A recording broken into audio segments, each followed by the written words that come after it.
So in this section we're going to talk about graphing linear functions, writing a linear function, and also look at some applications of linear functions as well. If I ask you to graph the function f of x equals 2/3 x minus 4 using slope and y-intercept, first of all, just looking at the function itself, we talked last time that using f of x rather than using y is simply to say that this set of ordered pairs is a function of x. Okay? But, you know, when you see f of x, especially in a graphing sense, don't forget that we're just using it in lieu of y to, really give more of a description of this set of ordered pairs. As far as graphing goes, you can think of this as y equals 2/3 x minus 4, and just graph using what you already know. So when you're graphing this linear equation, y equals 2/3 x minus 4, this negative 4, that's the y-coordinate of the y-intercept, and the number in front of the x, that is the slope. So my y-intercept is going to be at 0, negative 4, and the slope of my line is positive 2/3. And we've talked about graphing lines using slope and intercept in the past. So to graph our line, it's going to cross the y-axis at negative 4, so go down to negative 4 on the y-axis. And since the slope is 2/3, that tells me that every point on this line is in a 2 to 3 rise to run ratio between any other point on that line. So I know that if I rise 2 and I run 3 from my y-intercept, because all points are in a 2 to 3 rise to run ratio, that I should be at another point on my line. Okay? Don't forget that if you're dealing with a function or an equation and the slope is positive, as it is here, then the line should be increasing. It should go up to the right. If the slope is negative, then the line should be decreasing. It should be going down as you look at it from left to right. So going ahead, all we need to make a line is 2 points, and we can connect our points to make our line y equals 2/3 x minus 4, or to graph this function f. Oh, I already had that in there. If I want to graph a function using the intercepts, again, just because we are given function notation shouldn't take away from the fact that this function represents this equation. It's just talking about it in more specific terms. And so if we're wanting to graph a function using the intercepts rather than using the slope and y-intercept, the intercepts are where your line is going to cross the different axes. So if I'm looking for where it's going to cross the x-axis, I'm looking for the x-intercept. And anytime I'm looking for the x-intercept, so I'm looking for where this line is going to cross the x-axis. And I know that any point on the x-axis has a y-coordinate of 0. So regardless of the type of function you're dealing with, anytime you're looking for an x-intercept, you always going to know that the y-coordinate of that point must be 0. So you substitute 0 for y and solve to find the corresponding x. So substituting 0 for y, we have 0 equals 2x minus 2, and then you solve this equation for x. So we add 2, giving us 2 equals 2x, and dividing both sides by 2 gives us x equals 1. So 1, 0 is a point on this line, and specifically it's the point on the line where the line crosses the x-axis. So we have this point here at 1, 0. Y-intercept, so we found where our line crosses the x-axis. Now we're looking to see where it's going to cross the y-axis. And so anytime we're looking for the y-intercept, we're looking for a point that is on the y-axis. And any point that's on the y-axis will always have an x-coordinate equals 0. So anytime you're looking for a y-intercept, you know that the x-coordinate must be 0. So you can substitute the known x-coordinate into our equation and solve to find the corresponding y. So y equals 2 times 0 minus 2, which is negative 2. And we actually could have just looked at it.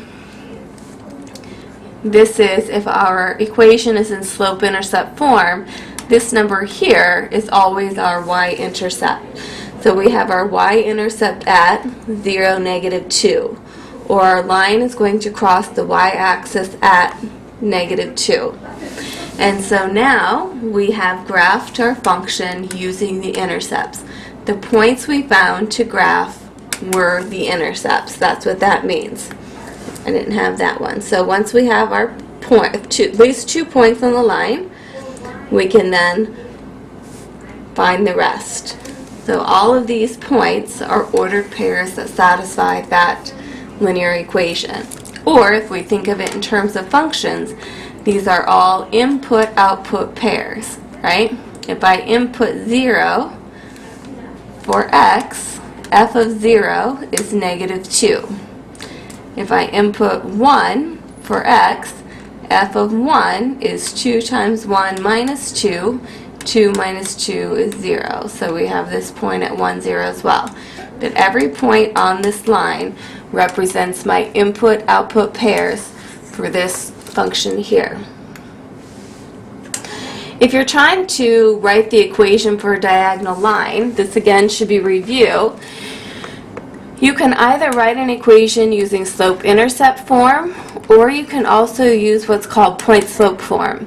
And this is actually, the point-slope form is really my go-to method when I'm trying to write the equation for a diagonal line, even over the slope-intercept form. I typically only use slope-intercept form if I know exactly where a line is crossing the y-axis. Otherwise, I go for this form here. And when we say, what we mean, when we say this word form, it's like a shell. Okay? And so if you're trying to write the equation of a line using the slope-intercept form or the slope-intercept shell, it is here and here that you will place the information that is specific to that line. So your basic shell is y equals blank times x plus blank. And so what you would need to be able to write the equation of the line is m, which is the slope, and b, which is the y-coordinate of the y-intercept.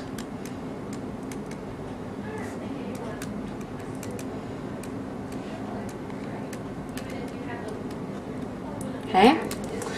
The point-slope form says that for any point, my point is my x sub 1, y sub 1, and my slope is m. For any line through points x sub 1, y sub 1 with slope of m, you can write the equation of the line as y minus the y-coordinate equals m times x minus the x-coordinate.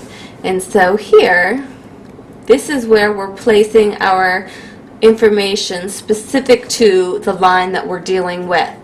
So it's y minus the y-coordinate equals the slope times x minus the x-coordinate. That's the basic shell that you're going to be using if you're trying to use point-slope form to write the equation for a diagonal line. So here, I've given you a line, and I'm asking you to use the given graph to determine the linear function on this corresponding graph. Okay? So I look at this here and I see a diagonal line. And I know that anytime I'm trying to determine the function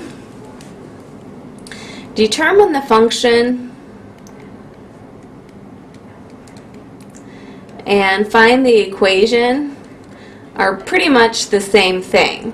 Okay? If it says find the equation, When we have an equation, we use x's and y's. If it says determine the function, rather than using y, you would use f of x. So don't let determine the function, confuse you at all.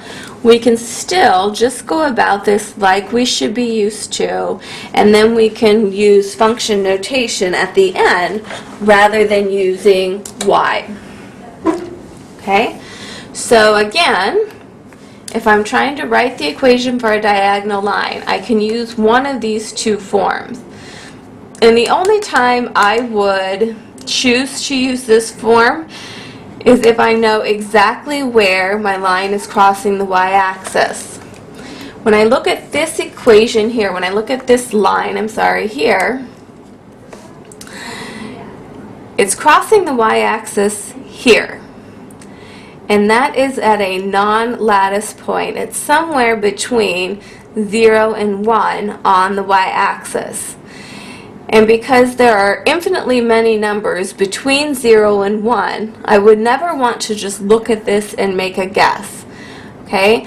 So in terms of writing that equation, I'm not going to use, so I can either use y equals mx plus b, or I can use y minus blank equals blank times x minus blank.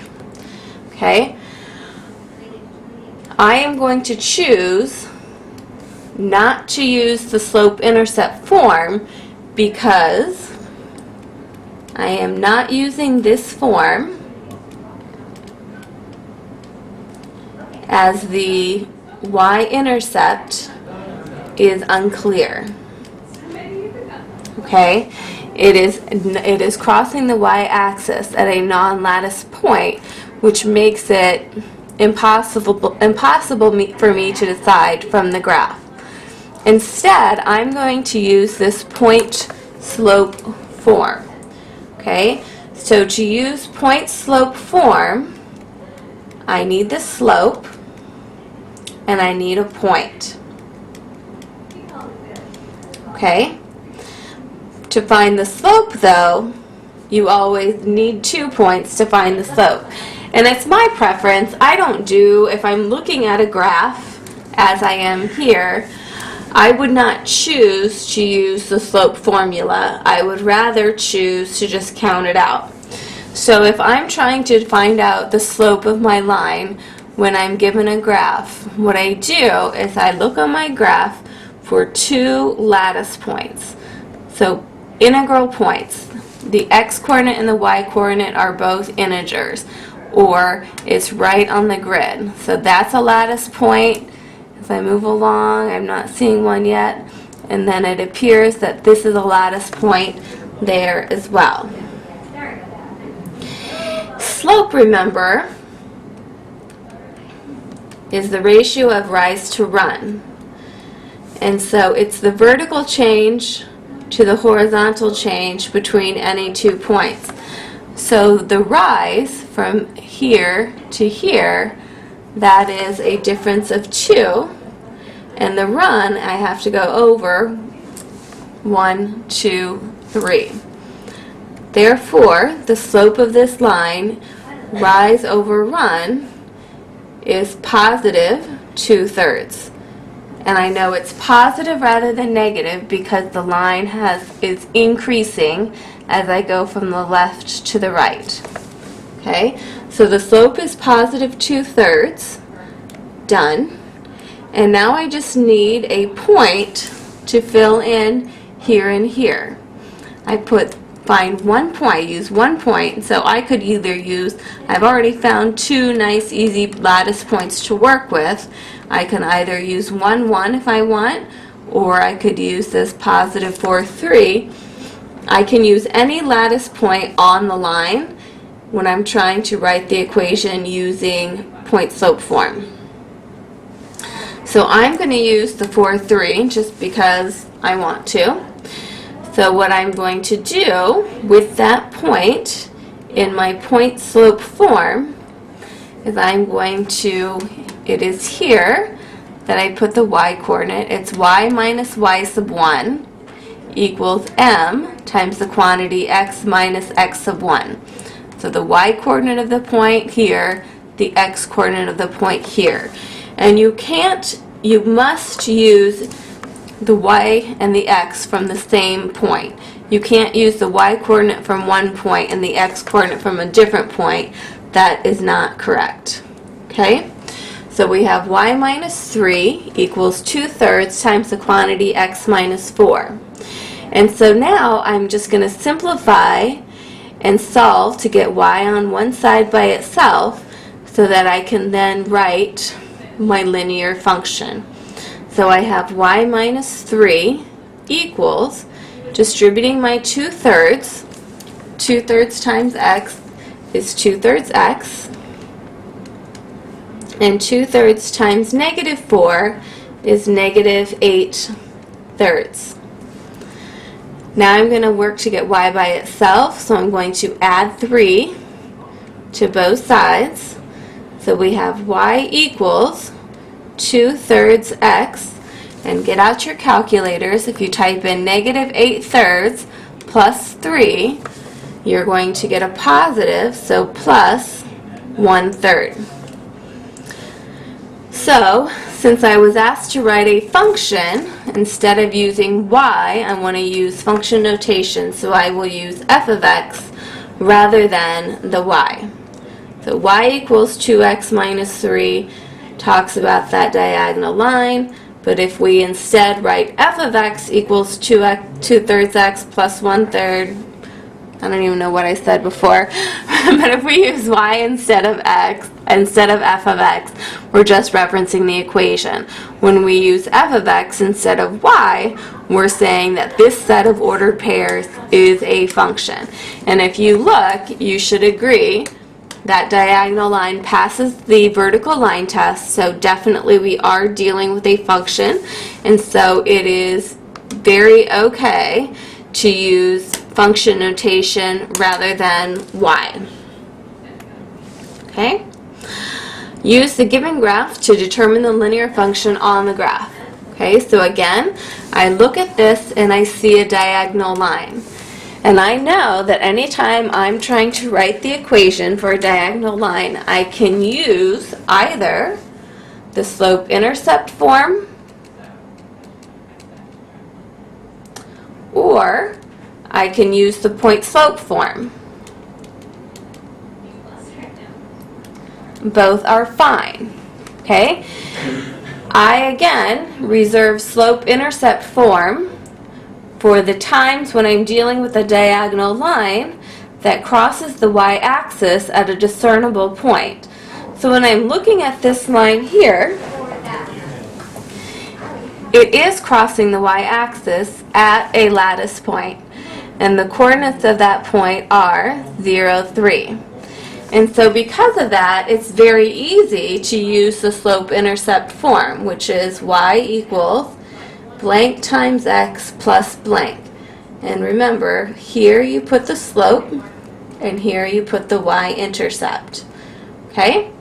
So the y-intercept, we see our line is crossing the y-axis at 0, 3. So the y-coordinate of the y-intercept is 3. To determine the slope, anytime I want to determine slope, I have to find two lattice points on my graph. So 0, 3 is a lattice, and this is a lattice point as well. So my slope is found by counting rise over run. So the rise is 2, the run is 1, and the slope, or the slant on my line, I have a decreasing line as I come left to right, which tells me that the slope of this line is going to be negative. So the slope is negative 2 over 1, or simply negative 2. So f of x equals negative 2x plus 3 is the function that describes this set of ordered pairs. Okay? We could have also used the point-slope form as well. We didn't have to use the slope-intercept form. Point-slope form is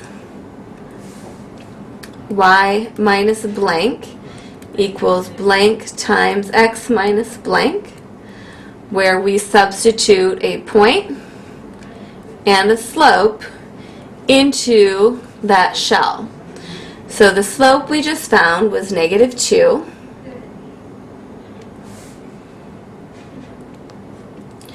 And for here, we just simply input any point that's on the line. And I prefer lattice points. So we can use the 1, 1, or we can use the 0, 3, or we can use the -1, 5. Any lattice point on that line can be substituted into this form. So let's say we just do that 0, 3. So this point here at 0, 3, so we put the y coordinate of the point next to the y and the x coordinate next to the x. So we have y minus 3 equals -2 times x minus 0. X minus 0, though, is simply x, and -2 times x, we have -2x. So we have y minus 3 equals -2x. Adding 3 to both sides to get y by itself, we have y equals -2x plus 3. So you can see, regardless of the form, you should get the same equation for the line. And again, since we're asked to write the function, we want to use the function notation rather than the y equals 4. This is if we're writing a linear equation. This is if we're writing our linear function. Just about notation. Okay? Alright, use the given graphs to determine the linear function f of x on this graph. So here I have a diagonal line. And again, I know if I'm trying to write the function, I can either use point slope or I can use slope intercept. When I'm looking at this line here,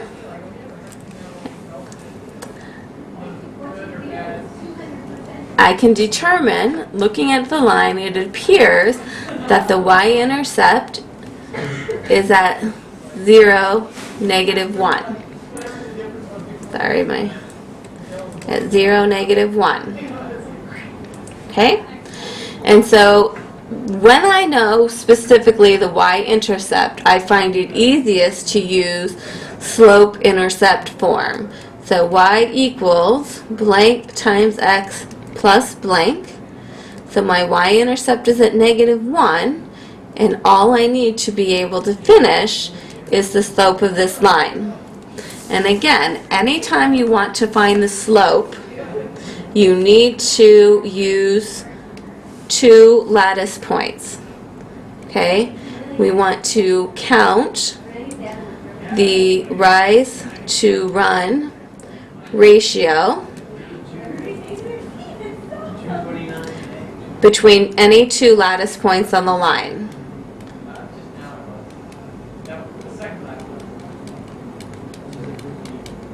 Okay, so we've highlighted one lattice point.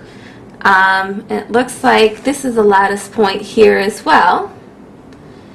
And so rise to run, my rise is 1, my run is 1, 2, 3, 4. And the slope of this line is positive because the line is increasing. So we have y equals positive 1/4 x minus 1, plus the -1 is the same as minus. Excuse my phone, let me turn it off.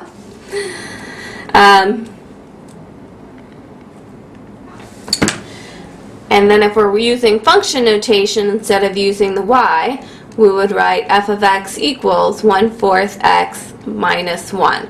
Plus a -1 is more simply written as minus 1. Okay? When I look at this, use the given graphs to determine a linear function f of x on the graph. So here, I no longer have a diagonal line, I simply have a line. Okay? Or I simply have a horizontal line. And so I don't need to use my forms. Okay, I reserve my forms for situations where I'm trying to write the function or the equation associated with the diagonal line. Here, when we have this horizontal line, it's actually very easy. When you look at this line, every single point on this line has something in common. Okay? And as we go through and we look at all the different points that are on this line, we see that what they have in common is their y-coordinate. Okay? Every point that's on this line has a y-coordinate of 1, 2, 3, 4, 5. Every point on this line has a y-coordinate equal to 5. So every time you're writing the equation for a horizontal line, it's always going to be y equals a number. And that number is going to be what the y-coordinate is for every point on that line. So in terms of writing an equation, the equation would be y equals 5. But when you're looking at this horizontal line, you see it definitely passes the vertical line test. So anytime we're dealing with a set of ordered pairs that will pass the vertical line test, instead of writing y equals 5, we can write f of x, because this horizontal line is a function of x. So f of x equals 5 is the linear function that describes this set of ordered pairs. Okay? Here, again, we have a diagonal line. Use the given graph to determine the linear function f of x on the graph.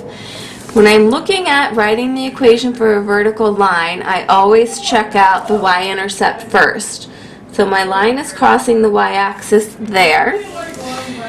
That is not a lattice point, so I can't say definitively that it looks like it's at -1.5. But, you know, negative 1.5 and negative 1.51, that would not be visually discernible. You could not look at a graph and say, oh, it's definitely at negative 1.5, when it really could be at negative 1.51.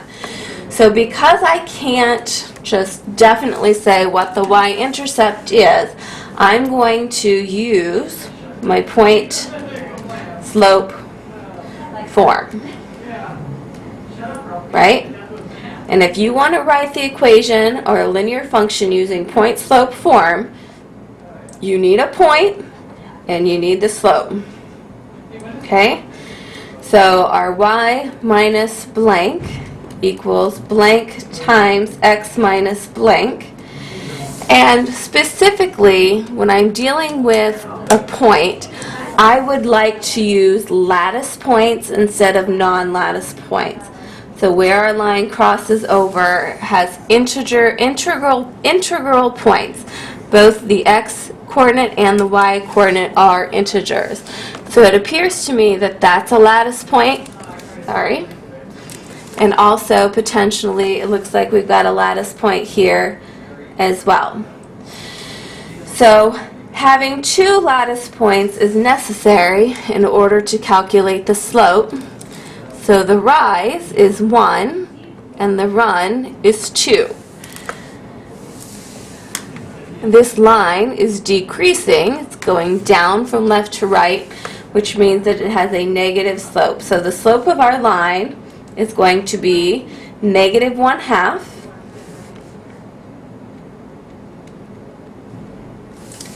And now that I have a slope, I can just use any lattice point. Let's say I use this lattice point here at negative 3, 0. So I put the y-coordinate of the point here, the x-coordinate of the point there, and I go ahead and simplify. So the y minus 0, that's just y, equals negative 1/2 times the quantity, x minus a negative 3. Before I ever distribute, I want to simplify inside my parentheses. And minus a negative is more simply written as x plus 3. So now we can simplify, distribute that negative 1/2. So we have y equals negative 1/2 x. Negative 1/2 times positive 3 is a negative 3/2. That's minus 3/2. And then now we can write the function. So instead of using y, we write f of x equals negative 1/2 x minus 3/2. And so my prediction was true, right? Negative 3/2 is negative 1 1/2. So what I'm seeing here goes along with what I'm seeing there. But it's not okay just to guess. You have to have, more solid points to work with if you're trying to write your linear functions. So we can extend this same idea when we're working with applications. Okay, so here we have the manager of a restaurant found that the cost to produce 200 omelets is $186.11, while the cost to produce 1,000 omelets is $786.11. Find the linear function f of x equals mx plus b, whose input is the number of omelets.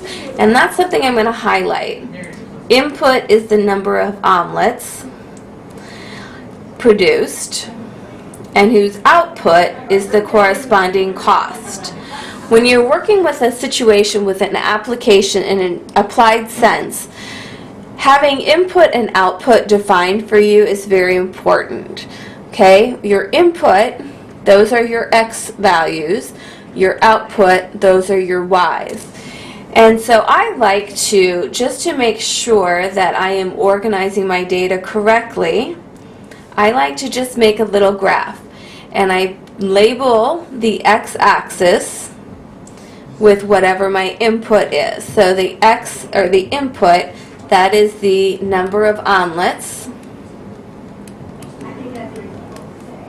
And the output is the corresponding cost. So on the y-coordinate, the output is the y, that is going to be the cost. And then having this is going to help me organize my data. I'm told that produce 200 omelets will cost $186.11.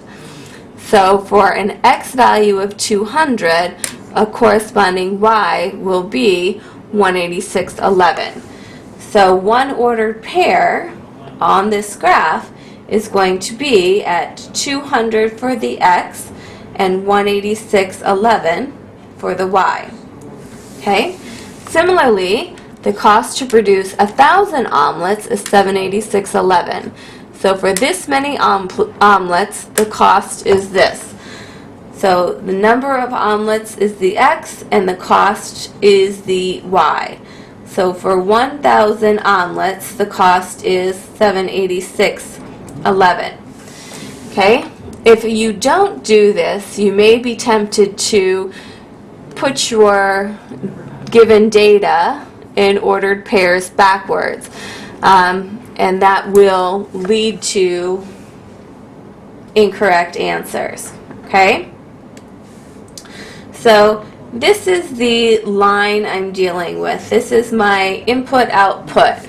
So for this many omelets, it's going to cost this much money. For this many, it's going to cost this much.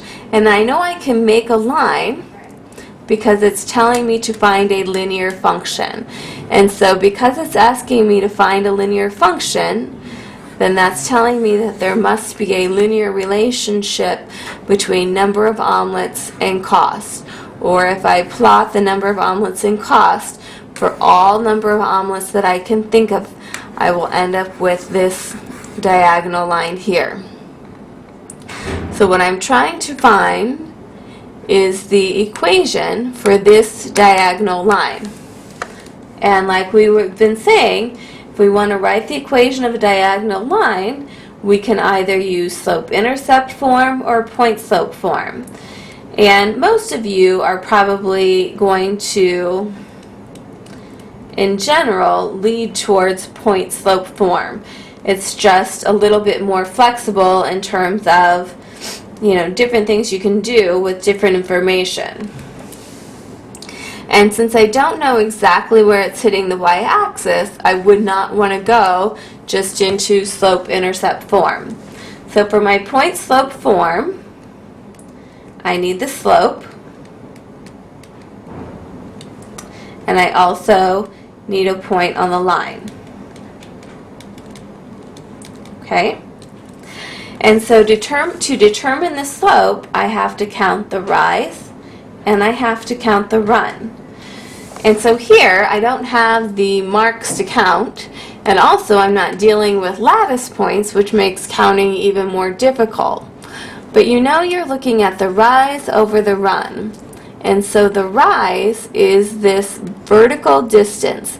So I go from a 186.11 to a 786.11.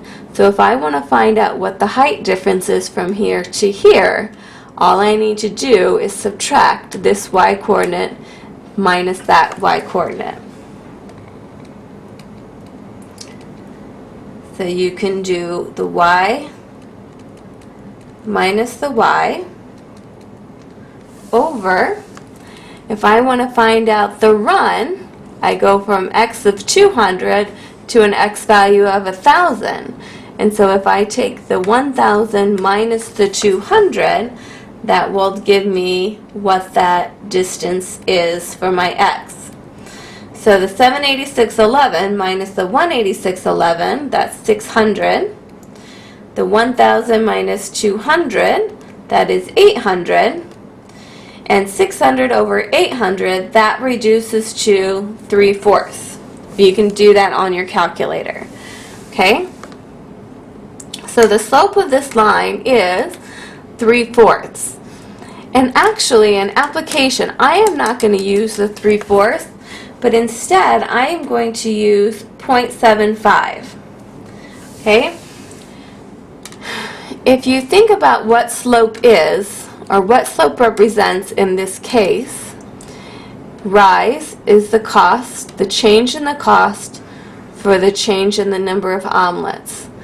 So for every 4 omelets I make, the cost is going to be an additional $3. Okay? Or $3 gives us for 4 omelets.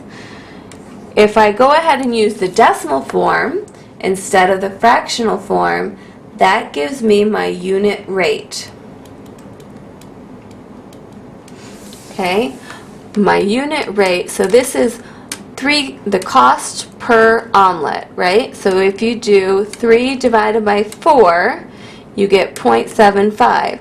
But cost divided by omelet, that gives you your cost per omelet.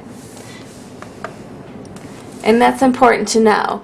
You know, in this situation, it's going to be an extra 75 cents for every omelet that I make. So my slope is 0.75. So I needed my slope. That's done. And I then need to use any point that's on the line. So I was given this point on the line, and I was also given this one. I'm going to use this point just because the numbers are smaller. No other reason. So we have 186.11 is the y-coordinate, and 200 is the x-coordinate. So my equation is y minus 186.11 equals 0.75 times the quantity x minus 200. So at this point, I'm just going to simplify and get y by itself so that I can then write it as a function rather than as an equation.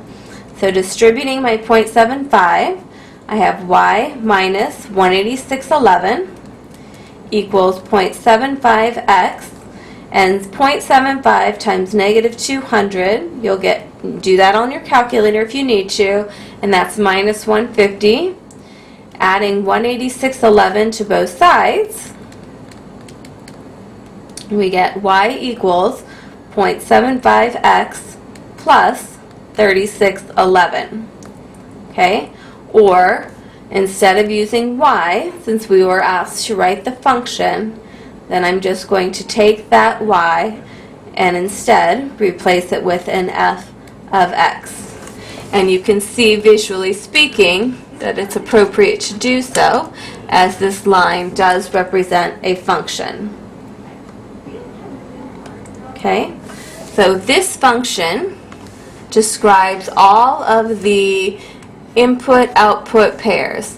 So I can say for this many omelets, this is going to be the cost simply by placing into the function if I place into the function any number of omelets, the corresponding output is going to be the cost.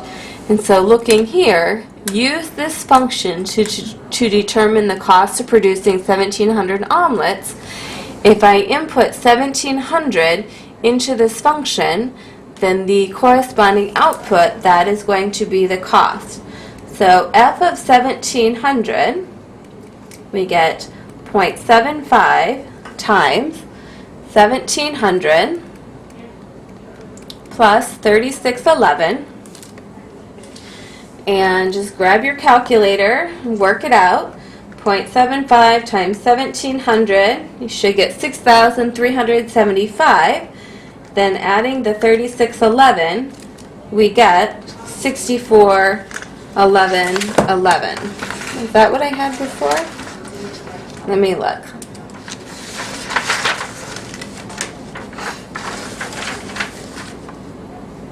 Oh, I'm sorry. That's not right. I somehow had 3.75 in my calculator. Let's do that again. So if we do 0.75 times 1,700 and add 3611, there we go. That looks better. We get, can you see that at all? It says 1311.11.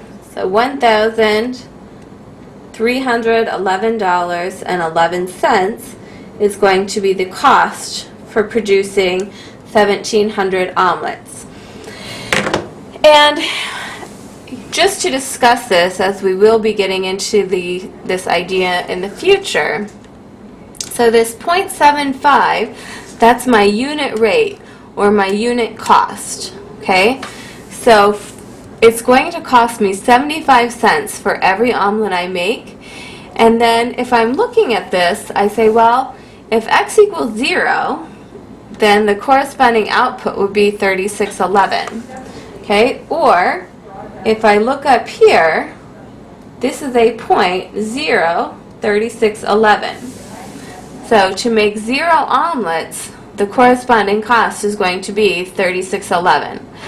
And in all types of business sense, you know, when you're looking at cost, when you're producing things, you can have unit costs, and you can also have overhead costs or total fixed costs, which in this case were 3611. So, you know, if you're making omelets, you know, before you ever go to make an omelet, you're going to have a pan, you're going to have a hot plate, you're going to have something, and that's where those fixed costs would come into play. That regardless of how many omelets I make, it's definitely going to cost $36.11 just in startup, just to get the materials that I'm going to need to make any number of omelets that I would want. Okay? Alright, let's look at another example. A t-shirt company charges $455 to produce 200 shirts, while the cost to produce 450 shirts is $685.11. Find a linear function whose input is the number of shirts. So let's highlight that. Input is the number of shirts, and the output is the corresponding cost. So I have on my x-axis is my input, which is the number of shirts, and the output is going to be the corresponding cost. Or I just really need to write the cost. Okay? And so having that, I know that the x-coordinate is the number of shirts and the y-coordinate is going to be the cost. So here I'm told that it's $455 to produce 200 shirts. So I have one ordered pair. So for 200 shirts, the cost is $455. And also, to produce 450 shirts, the cost is going to be $685. So here I have just a visual of what's going on. So I'm trying to write the equation for this diagonal line. Again, I'm going to choose to use point slope form. So that's y minus blank equals blank times x minus blank. So to fill in this form, I know that I need the slope and also that I need a point. I can use any point on that line. So to find the slope, I have to calculate the rise and the run. So the vertical change, I can do my 685 minus my 455 to find out the, from 200 to 450, I can do 450 minus 200. So I end up with, that's 230 over 250. And so again, I'm going to go ahead and use, because it is a nice pretty decimal, if I do 230 divided by 250, I get 0.92. And as this is a situation involving money, it makes sense to use a decimal as your slope, right? Because rise over run, cost over number of shirts, right? Change in cost to change in shirts, that's 92 cents per shirt. So that 0.92, that represents unit cost in production. Okay, so I found the slope. Now I just need a point, so I can either use the 200, 455, or this one. I'm going to go with the first one with the smaller numbers. So the y-coordinate is 455, the x-coordinate is 200. So I have y minus 455 equals 0.92 times the quantity x minus 200. Distributing my 0.92, I have y minus 455 equals 0.92x. And if I multiply 0.92 by 200, by negative 200, I get minus 184. Getting y by itself, I'm going to add 455 to both sides. So I have y equals 0.92x, and negative 184 plus 455, we get plus 271. So my function, we have f of x equals 0.92x plus 271.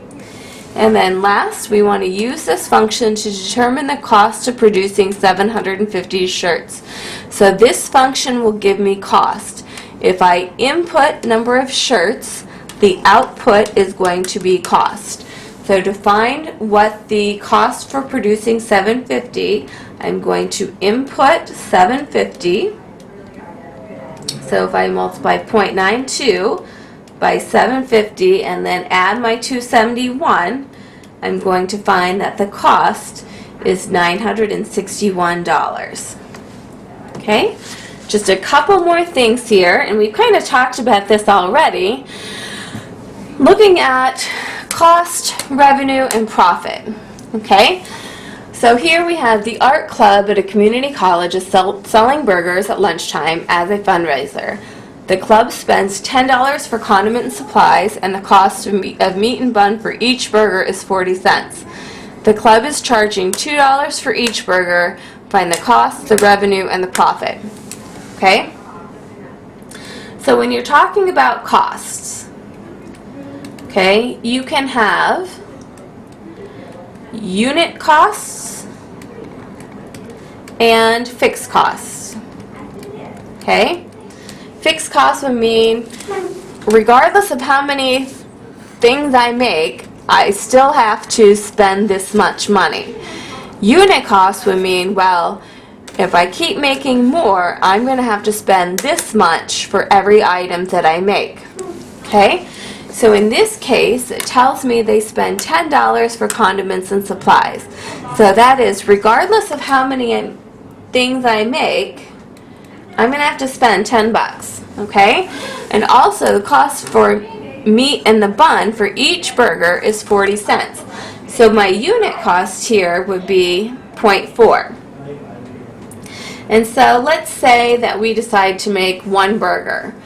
Then it's 40 cents plus 10, that would be $10.40, right? If we make two burgers, it's 0.4 times 2, right? Because it's 40 cents for every burger, and then we add the 10.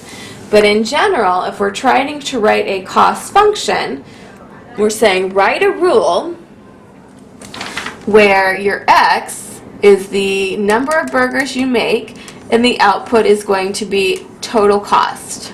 Okay?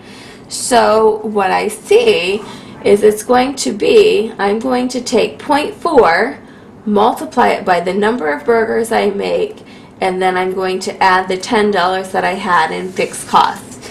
So my cost function is going to be, so for any number of burgers X, the cost is going to be 0.4 times that number of burgers plus 10.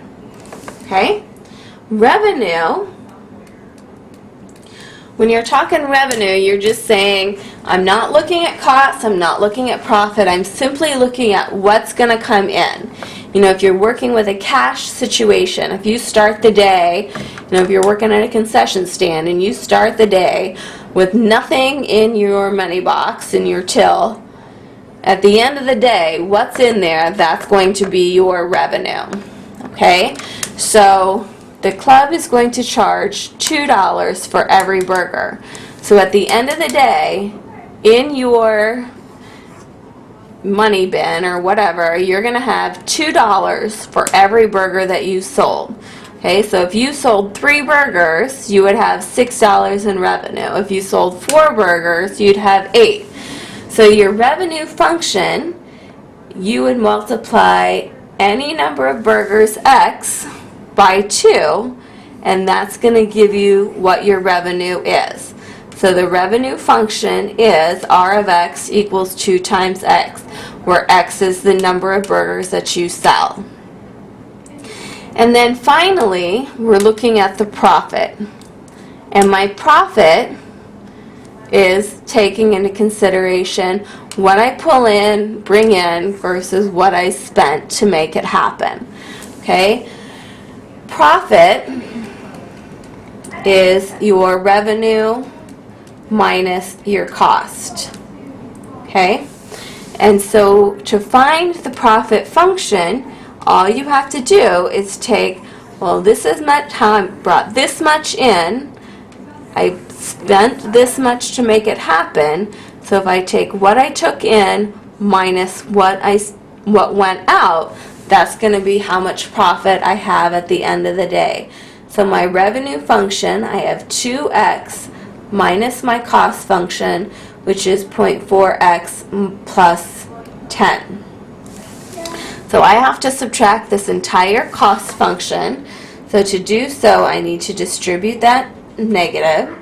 So I have 2x minus 0.4x minus 10. And 2 minus 0.4, that's 1.6. So I have P of x equals 1.6x minus 10. Okay, and if we just think about that in simple terms, this makes sense. If it costs 40 cents to make every burger and you charge 2, you're going to get a $1.60 profit for every burger, right? But then you also have to, at the end of the day, remember to subtract the $10 that you initially spent. So honestly, I don't ever even do all of this. I always, if I'm writing my profit function, I think, all right, what is my unit profit minus my startup or my fixed cost? That's what my overall profit is going to be. So profit, revenue, cost. That's the situation. And when you're dealing with cost functions, you can have unit costs and you can have fixed costs. You don't have to have both. There are some situations that, you know, you're just going to have all of these things. You're just only going to have fixed costs, or there might be situations where you would only have unit costs. So you have to look at each situation individually. And one more example. The Scout Troop is selling homemade bread. The troop spends $16 for bread pans. The cost of the ingredients for each loaf is 35 cents. The troop is charging $1.50 for each. Find the cost, the revenue, and the profit. So my cost function, okay, so again, looking through, do I have unit cost? Yes, I do. It's 35 cents for every loaf, okay? I also had fixed costs because I had to spend $16 for bread pans. So my cost is going to be 35 cents for any number of loaves of bread that I make, plus the $16 that I had in startup at the beginning. So my cost function is 35 cents times the number of loaves I make plus $16. Revenue, I'm selling each loaf for $1.50. So it's going to be $1.50 times the number of loaves. And finally, profit.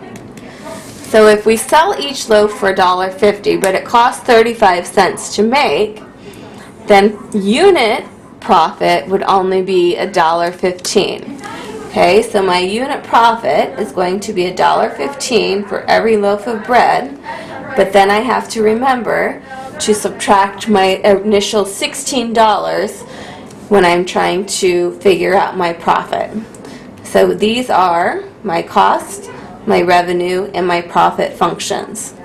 So I know that was a lot, but if you have any questions, please let me know. Good luck.